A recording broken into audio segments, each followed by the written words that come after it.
क्या आप जानते हैं कि एक आइसक्रीम वाला 20 साल तक अमेरिका का खतरनाक तरीन कातिल था।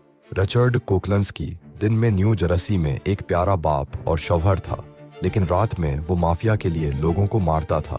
उसने 200 से ज्यादा कत्ल किए। कोकलंस्की के पास खास तरीके थे। वो जहर इस्तेमाल करता था, क्रॉस बो से मारता था और सबसे अजीब बात यह कि वो लाशों को फ्रेजर में मंजम्मद कर देता था।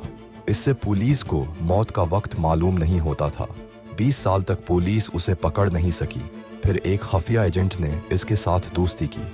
एजेंट ने खुद को गाहक बनाकर कोकलंस्की से कत्ल की कीमतों के बारे में बात की और छिपकर रिकॉर्ड किया। अनीसिसिच में वो पकड़ा गया। इस केस ने दिखाया कि एक आम आदमी कितना खतरनाक हो सकता है।